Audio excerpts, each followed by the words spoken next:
You're listening to the Music Educator podcast with your host, Bill Stevens, the 21st century music educator man.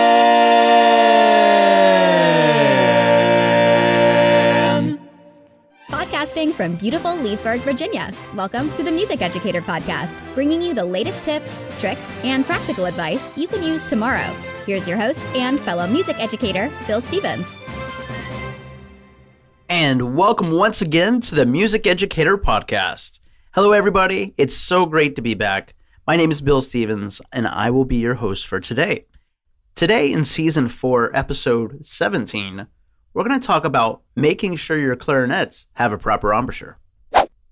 In the heat of teaching beginning band students, it is easy to overlook developmentally subtle details.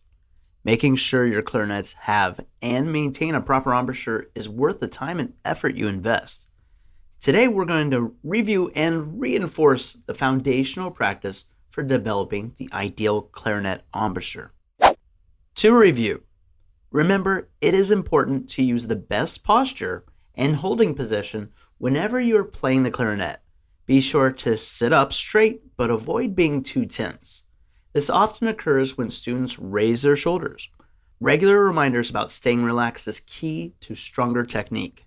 Students should be reminded to have their legs straight in front of them as they sit. Feet should be flat on the floor, and shoulder blades should feel relaxed as the torso of the body is straight.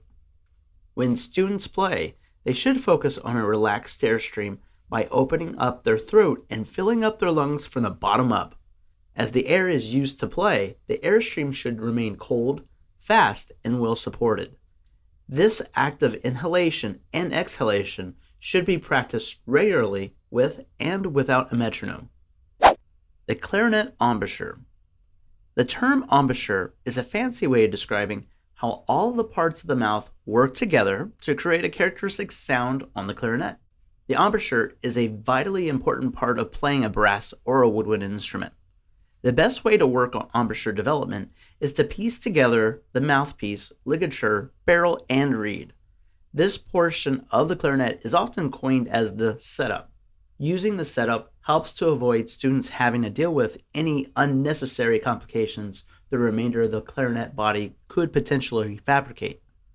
Next, directors or private teachers should check to see that the student has successfully completed the setup process. This includes a check to see if the reed is moistened and is in alignment. Now that the setup is properly pieced together, take the right hand and use it to simulate the proper position of the instrument with the mouth. Steps for a proper clarinet embouchure.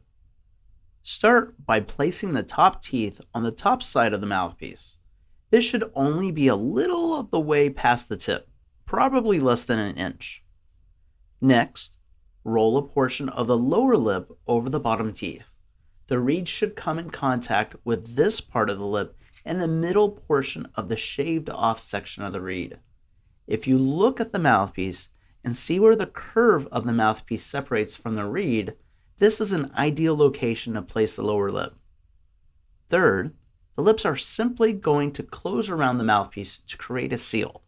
There is minimal pressure used to create this seal, but be sure not to squeeze or clamp down with the lips. Next, the setup should be held at approximately a 45-degree angle. If this is done properly and the student is not clamping or squeezing their mouth shut, then he or she should be able to blow across the reed and through the setup to create a sound that approximately registers an F sharp in pitch. The tongue. To create a generally good sound with the characteristic clarinet embouchure, be sure to place the tongue in an E shape. When you do this with your students, you should get a good sound. However, you may hear two variations of the sound. One, students who play with a tongued attack, and two, students who play with an airy or throaty attack. I would always recommend playing with a tongued attack. Without trying to make the clarinet tonguing mechanism sound complicated, visually show students how this is done.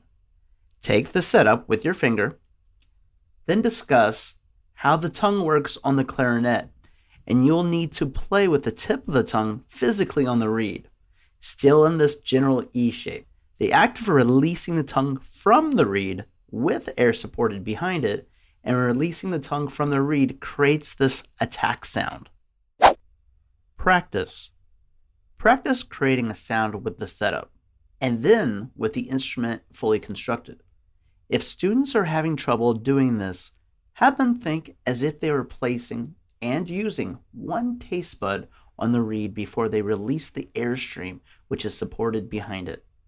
Once this is accomplished with a single attack note, then try to keep the air going so that the series of notes are created. The tongue will lightly touch the same location and a clear sound should be created. Problems. Generally, few beginning band classes come with clarinet players that don't encounter any problems. Possible problems may arise due to warped reeds, bad mouthpiece cuts, broken reeds, or even worse, moldy reeds. Fortunately, these types of problems can be fixed quickly by taking a trip to the music store. Conclusion. Setting your clarinet players up for success starts with a firm handle on strung fundamentals. If you and your students follow the processes described here in creating and forming a proper clarinet embouchure, they will be freed up to focus on conquering more complex tasks in their performance craft.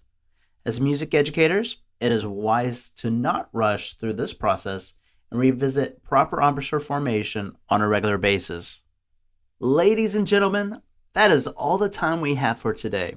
I want to thank you again for joining me for another episode of the Music Educator podcast, and it's a true pleasure to share this craft with lovers of music and educators like you. If you found value in today's episode, please feel free to leave a review and rate us on the Music Educator podcast app, Apple Podcasts, or any other podcast aggregator. Also, check us out on our blog at bandbuzz.org, our podcast website, themusiceducatorpodcast.com, or our TPT or Boom Card stores. Thank you again for joining us today, and I hope you join us next time. Have a great week, everyone. Thank you for listening to the Music Educator podcast. For the latest tips, tricks, and practical advice you can use tomorrow.